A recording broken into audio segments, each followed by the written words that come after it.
have two reactions. Okay. One, phenomenal lyrics, extremely poetic, very not at all simplistic, very layered kinds of meanings that I thought was really amazing.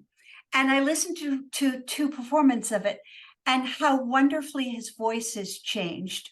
It was a much cleaner kind of sound when he first performed this piece. And then when he was doing it in a concert, he sounded like it's just all, I don't want to say it's fuzzy, but it has been enriched by life's passage. Yes. And certainly, although I wouldn't ever say, oh, I could sing a Bruce Springsteen, he's definitely, when I listen to it, I go, oh, yeah, I've heard this. He's Yeah. definitely in that kind of collage of sounds of music in my life. Hello, everyone, and welcome to a new episode of Set Listing Bruce, your podcast all about Bruce Springsteen, his music, and mostly his fans. I am your host, Jesse Jackson. We are getting off the Bruce train, though I'm sure he will come up as he often does. And we are talking classical music. We are talking creative music and sometimes breaking the rules. Tina, welcome to the podcast. Thank you so much. I'm delighted to be here. Yeah, I can't wait to get into. I was reading a little bit of your blog, and you were talking about A to B to C, and I'm going to get to that in a minute. But in the meantime, tell us a little about yourself. So I'm a classical composer. So that means that I come to composing through years of having played the piano. I wouldn't say it's all classical music. Certainly I played a lot of contemporary music and different kinds of music. And when I was in my college years, I was told I should compose, and I said, okay, whatever. And it just spoke to me as something that I really wanted to do in my life. So I think that the wonderful thing about composing is that if you're just doing music without lyrics, people don't know what you're saying. So it's anonymous. It has a wonderful anonymous. People won't say, oh, you had a girlfriend or a boyfriend and that didn't work out well for you. Oh, you lost love again. Oh, you found love again. So it has a much more anonymous way. So I could really start to speak my truth and really learn what I was about through this medium of expression. And that was really wonderful. And then this year, I just published a memoir called Let Your Heart Be Broken. And here is a copy of it, Life and Music from a Classical Composer. And in it, I talk about my life, but I also talk about how I compose and what it means to me. And in a really funny way, dare I say, Bruce Springsteen, what I've done is put words in a separate medium to my music. Okay. And talked about my life story, the difficulties that I had, the triumphs, the difficulties, and put words to it. And I say in the beginning of the book, I'll just read you a little bit. And he said, I am a composer. I delight in the ebb and flow of energy, the gathering of melodies and rhythmic passages, and the shaping them into a continuously moving sound. But then I also say, writing, however, is more vulnerable, truer to life storytelling. Composing is in a world of its own, both emotion and energy. I camouflage myself. I wrap myself in a language that has no direct translation. Writing reveals me naked. So that sense that when you're merging those two aesthetics in a singer-songwriter world, you have both the truth-telling, the naked part, and the musical part. Yeah. One of the things I love you just said is that it's anonymous. And what I mean by that is Jason Isbell, who is a brilliant writer, musician, talked about that everyone thinks every song he writes is autobiographical when it's often not. He's just telling a story, right? Right. but people want to believe. He has a song, Elephant, about a woman fighting cancer. And it's, oh, he must have had a really good friend that fought cancer. And this is so wonderful that he's sharing this. And he's, no, what? He talks about the story of it. A lot to talk about, but I want to start at the beginning. Where did you grow up? And what kind of music did you listen to? Was there a lot of classical music in the house? I grew up somewhat in the United States, so in upstate New York and also in Pittsburgh, but I lived abroad many years. So I lived in Sweden for 3 years. I lived in Istanbul, Turkey for 3 years, a year in Israel, a year in Germany.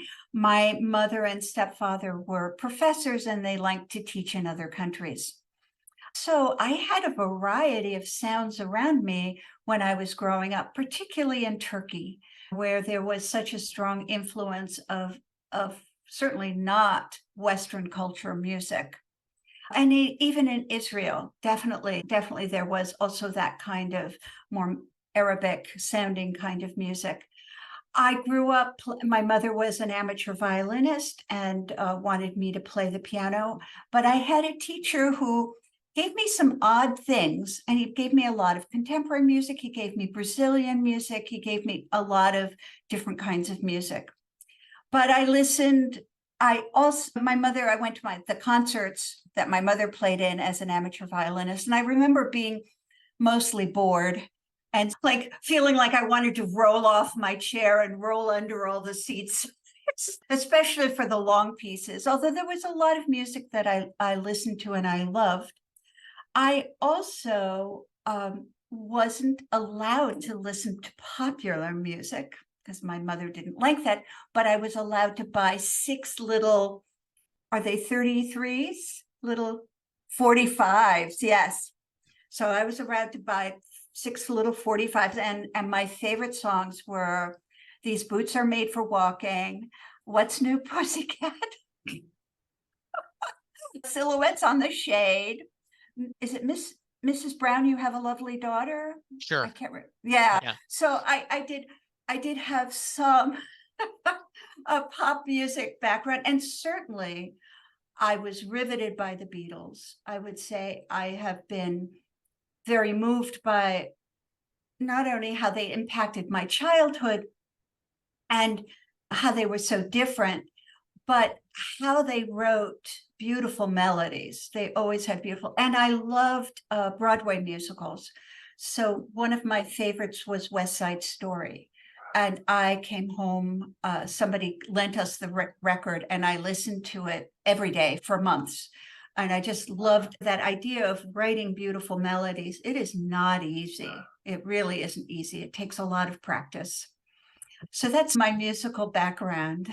Tina, when you started playing the piano, and had you not, you mentioned in college someone reached out to you being a composer. Before that, you had no desire, no thought. You didn't write poems, you didn't write music, you just played. I wrote poems, I wrote little novels, I did drawings, but nobody, and this is a problem with the classical music field, they never say write your own music. And I'd never played any music by women composers. And that omission, it wasn't that somebody said, oh, you are a woman, you can't write, but there was no example of it. There were all these dead white guys who had written music. So it never occurred to me. And so when I was in a class and they said, you've got to write music, I did it and fell in love with it. Tina, one of the other podcasts I listen to is Penn Jillette from Penn and Teller, the Mhm. magic duo. And he does a podcast and he talks about that what's changed is for the longest time, the only women in magic were the assistants, the ones Mhm. that were getting cut in half or disappearing or locked in a box. And that has changed over the years. And he believes that in many ways, the next generation of magic, the strongest are the people who identify as female but they just Mhm. have this thing. And it is it's easy to find. I talked about this at the beginning of 2021 that when I started this podcast, I realized as I've been doing this several years that it would be easy for this podcast to be nothing but a bunch of old white guys Mhm, talking about Bruce Springsteen or other mhm, classic rock. And I didn't want that. I mhm. wanted diversity, Right, and because I think that's important. right. And so it's been great. Did your mom ever give in a little bit and think, I don't like their music, but the Beatles may have a little something? I don't think I ever asked. Okay. She was a really diehard classical music person, so Mm. I actually don't know the answer to that question. That's a good question.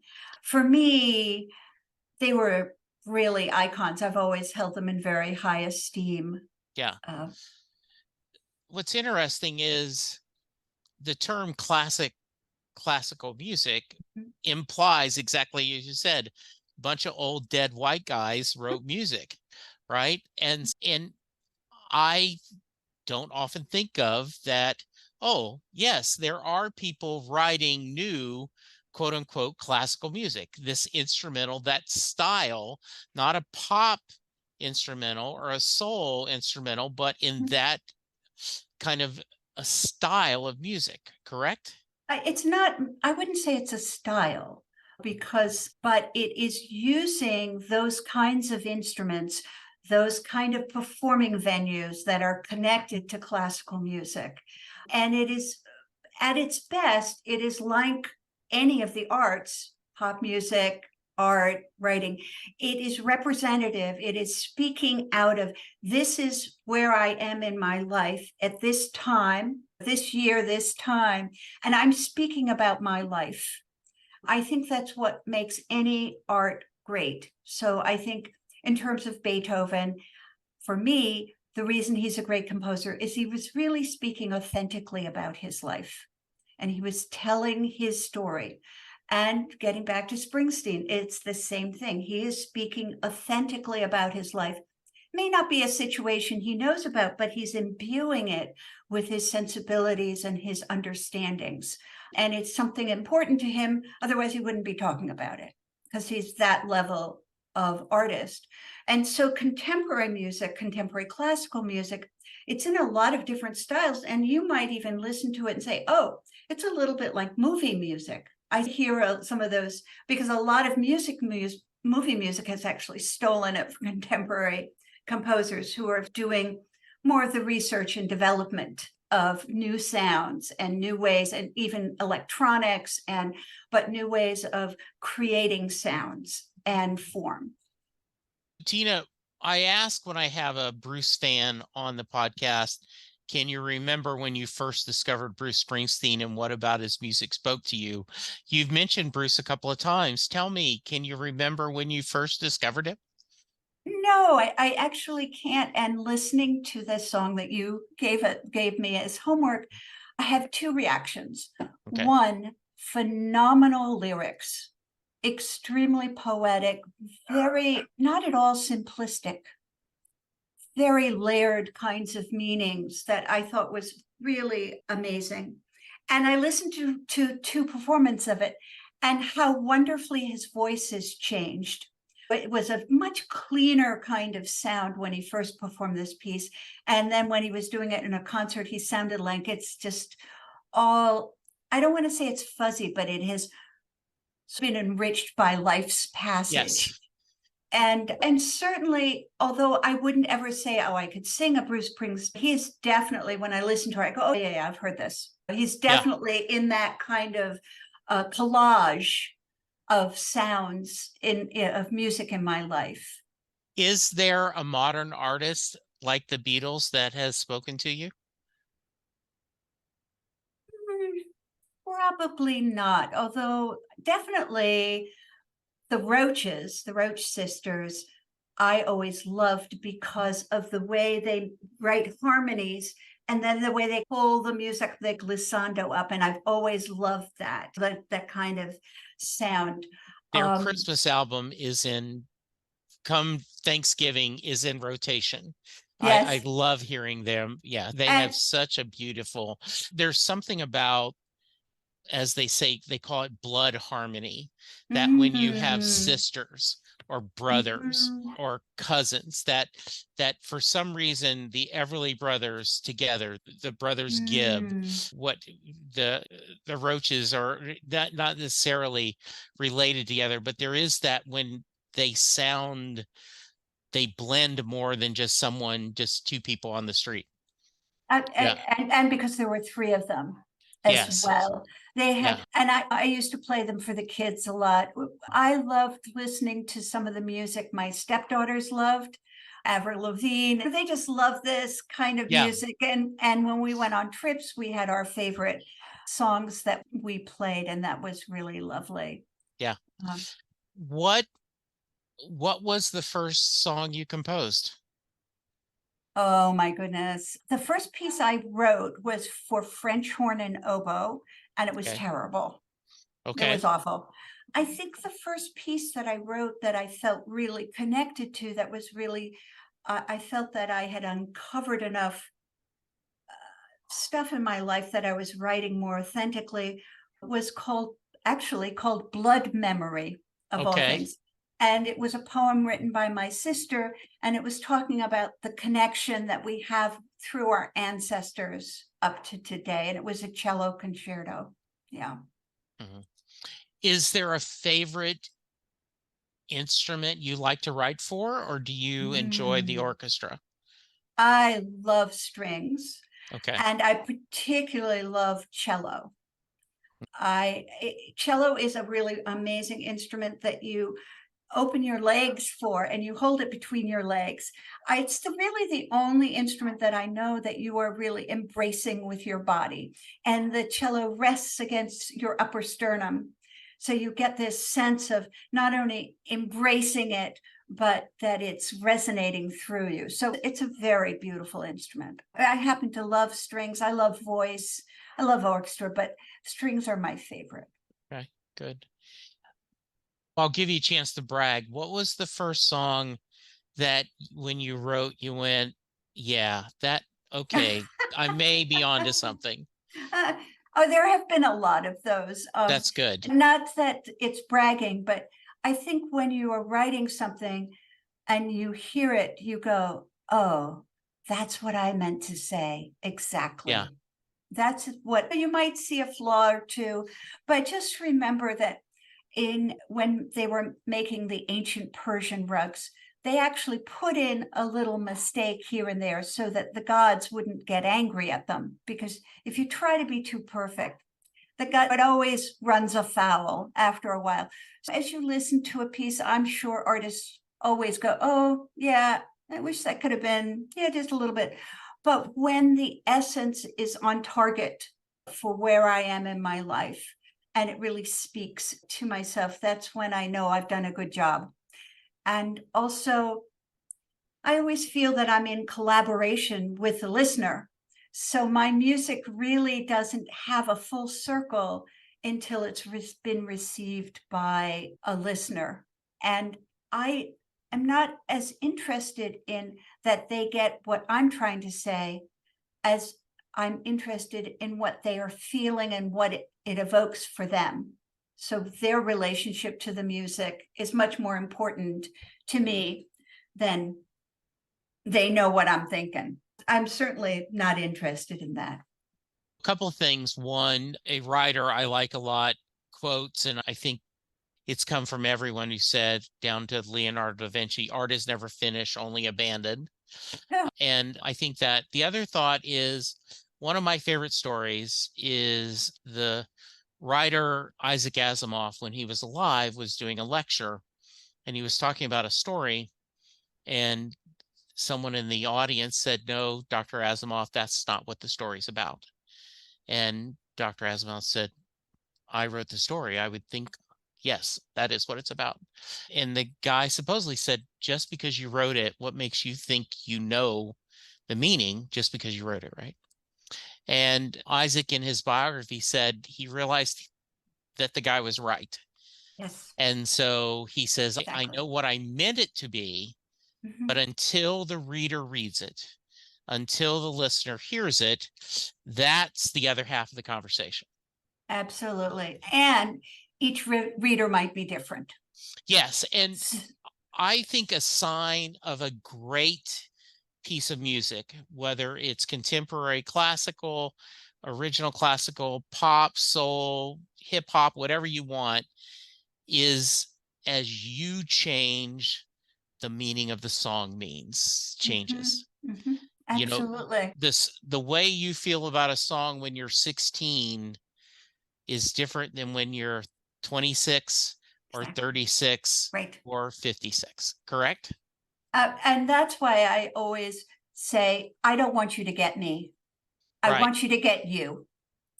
And people have heard some of my music and come up and said, this was so emotional to me. I cried or whatever they did.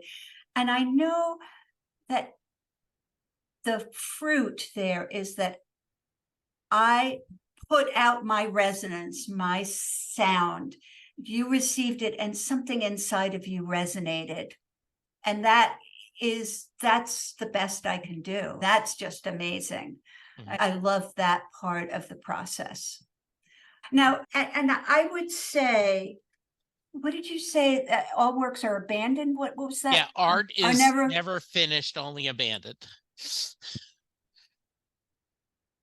What I would say is that in truth, it's an ongoing cycle. So you're never baked. You're never done yourself. You are always as a person is always in a process of evolving. And so hopefully your work will also be that way. One of Um, yeah, one of my best friends is an artist, and he says he will never have a tattoo because as an artist, he would only want something that he drew on his body. And he says there's never been anything I've drawn that 6 months later I wish I couldn't go back and redraw it. oh, So that's therefore, interesting. That's yeah, interesting. yeah, that is. Bruce talks about that making music with a band, with a group of friends and artists, is 1 + 1 = 3. Mhm, Right? mhm. There's a magic. In your blog, you were talking about sometimes the people that were teaching you were you have to go A, then B, then C, and you will share the story. In classical music, if you want to be a composer and you go to graduate school, they have requirements. You have to have 4 years of theory, you have to have 4 years of harmony, and then you're allowed to compose. As a teacher, I was working in Philadelphia and bringing composing to kids in difficult circumstances in poorer sections of town who had no musical training. And my feeling was there is no order. All there is that you want to capture your student. You want to make it so they will do whatever they need to do to get to where they want to go. And so I started with young kids, and these were inner city kids, started with instrument building, and we built instruments out of bottles and cans and recycled materials. And then once they had an instrument, of course, you have to write music for it. Of course, right? So then we did graphic notation, invented notation. So I was always trying to make the creative process available to them so that they would be gripped with their own sense of creativity. And that is what I wanted to share with them. Not that they would become composers, but that they were creative people. So in this article that I was writing, I think it's the order, it's stability with order. Now, when I came to composing, I had played music for 15 years by myself for at least an hour a day. So I came with a lot of information already in my head. And I'm not sure what I would say to somebody who had never studied any music and wanted to compose. I don't know what I would say. And remember that great work is always created because you've done it so much. I remember that they said that to become a great artist, you have to put in 10,000 hours of work on your instrument or on your thing, or Malcolm you're Gladwell has that right theory, right? before you're a certain age. And certainly by the time I got out of college, I had well passed that. But he was also saying the Beatles did exactly that.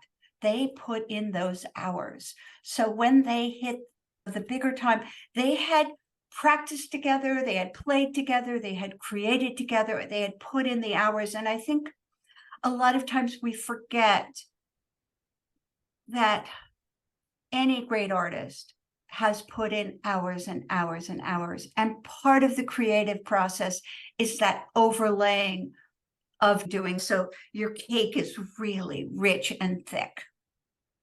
And I always say, when a great artist reaches out to get a paintbrush, the paintbrush actually jumps into her hands because she has done it so many times. She knows, the paintbrush knows almost what brush she needs. So we just have to remember that it's not only great work, but it's willingness to dedicate your time and energy to this thing that you love. When you compose, do you compose on the piano? I do both. I have Both? my desk. I'd have my desk near the piano. I Okay. go back and forth. It really depends. But I would say mostly I am creating material with the help of the piano. Okay. Absolutely. Yeah. And do you play for fun still? That's a good question. As I get older, I'm getting arthritis and it's harder to play. And I have been writing so much with the publication of this book and writing other projects, writing articles, that my fingers are a little creaky. And I notice when I teach that I can't always play the music as well as I used to. So I'm thinking, oh, I really need to get back and Yeah, practice. Yeah, because those fingers lose their agility. sure. What what was the inspiration for the book? Why did you decide to write a book? I was in the last year of my second marriage. I knew that it was over. And I think, metaphorically, I was pulling myself together. I was packing my bags, but Mhm. I wanted to write about my relationship to music. I wanted to write about my childhood and some of the difficulties I had and how I wrote about those in my music. And even though the book stops, the time frame of this memoir stops actually before I met my second husband, I think it was about that rite of passage of being 60 and moving ahead, naming where I was and what I had done. So I think that was the impetus of the book. Now I am really interested in writing about aging and the creative process. What happens when you're 60? What happens when you get older? There usually isn't an expiration date with artists. There's not a retirement age. They do kick you out in the sense that there is a kind of ageism in the arts. But so maybe you don't get as many performances unless you're really a star. Mhm. Maybe the younger people take over a lot more space.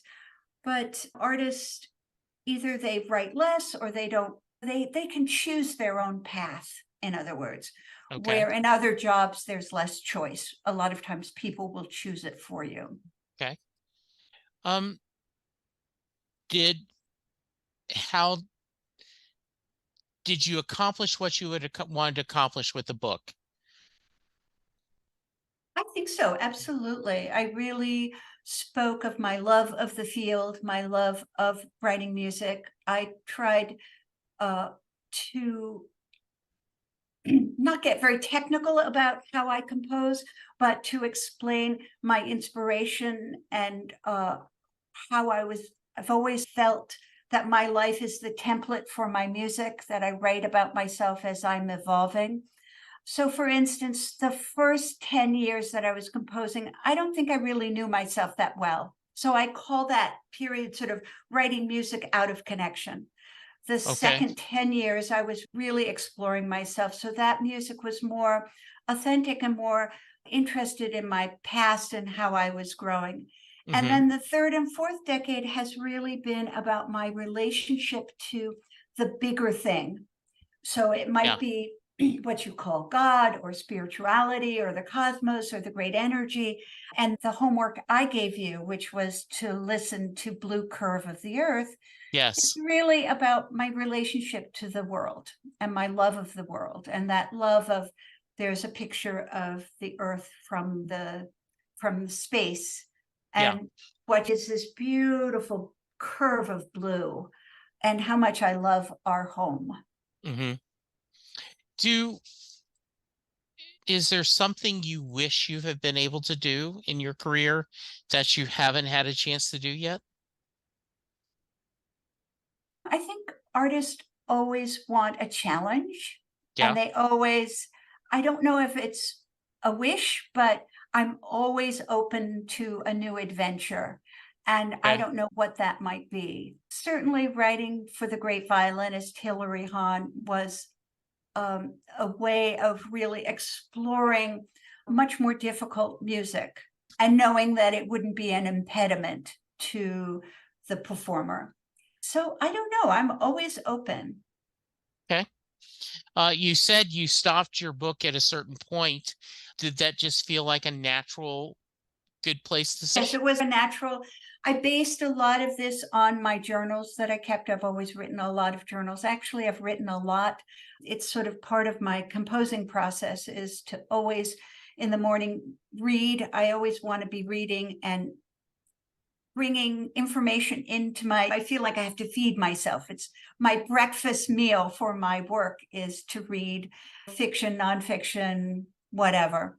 hmm And then I usually write for half an hour or more. And that is about tuning into where I am in my life and what I'm thinking, just what I'm thinking. Usually I don't write about what I'm doing. It's not that kind of journal. It's really, what am I thinking? What am I doing? Where am I right now? So I based it a lot on those journals. And so the book is structured that there is a short story of my life, like when I'm little.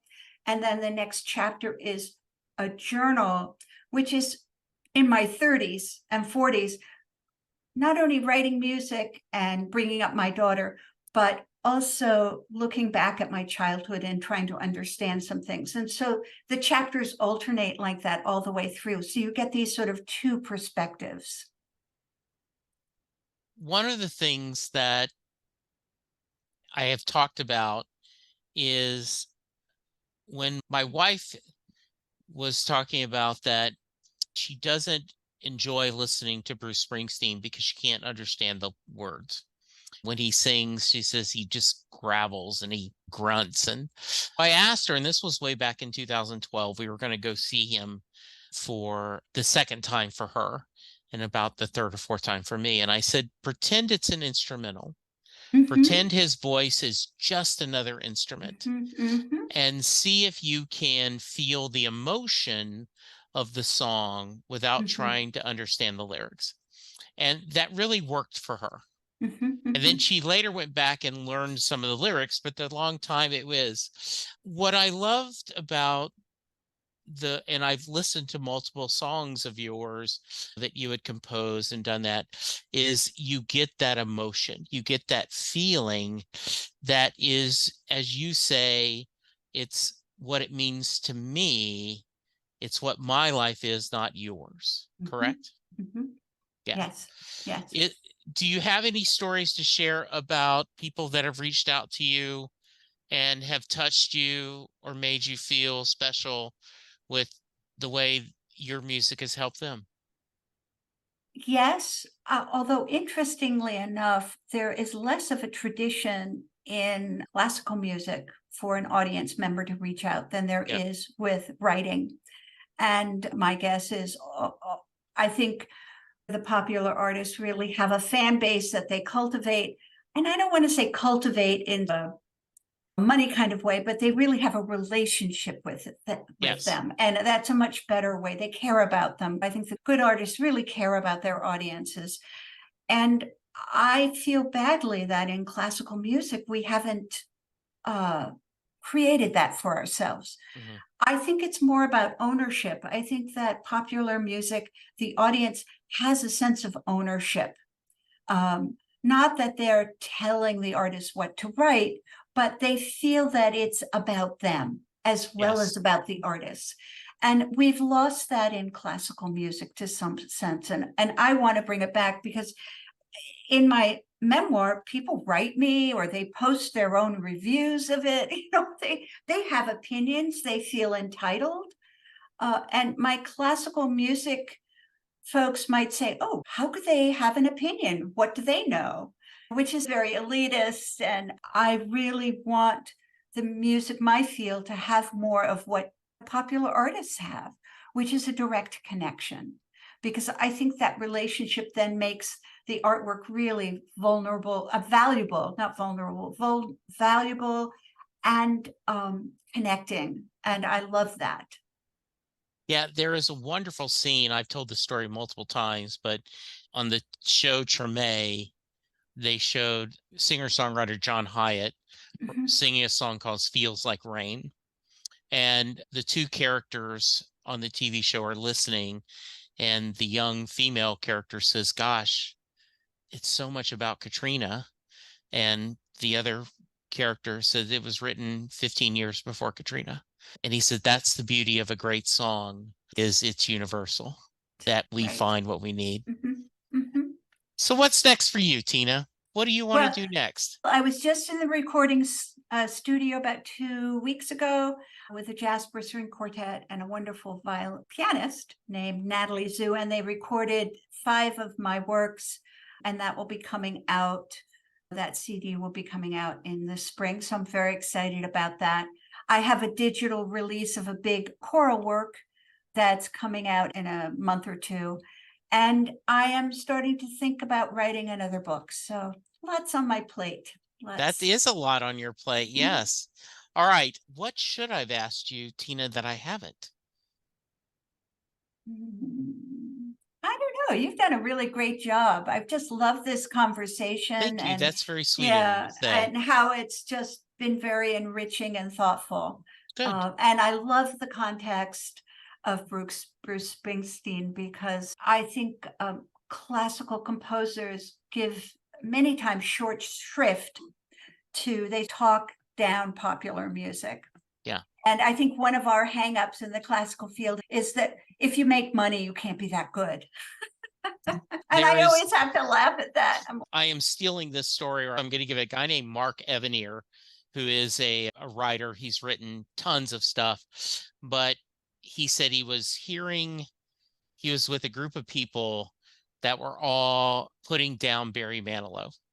Mhm. And they were saying, oh, what he does is easy. It's just so common denominator. And that's just so beneath us. And Mark said he resisted, but he wanted to go, I really admire you because you could be making millions of dollars and you're not doing it because it's beneath you. I don't know if I had that ability, I would be able to resist that urge. And I think a good example in the classical field was Leonard Bernstein, who is such a wonderful conductor and really an Yeah. icon of classical music. And he wrote the musical West Side Story and Candide, and classical composers really thought that he had sold out and he Yeah. wasn't writing good music. Mhm. And the truth is, he wrote a musical where there were like song after song was a good song. There's some people who write musicals now that are on Broadway, and then maybe they're 2 good songs. But this guy wrote song after song. It's just like amazing. So I always, I don't feel that way. I love good songs. I love good melodies. They are not easy to write. And I have many graduate students who struggle and they want me to Google, like, how do you write a good melody? And I'm like going, yeah, you have to write at least 49 of them first. When people ask me, how do you get into podcasting? And I'll give them advice. I said, but just mostly do it. Do Just it. start. Just do And it. your first couple episodes will be bad. Or You're going to learn. maybe they will be fantastic. Or Right. maybe, I don't know, it doesn't matter. Just Yeah, do just it. do it. Do what you love to do. I Yes. appreciate that. All right.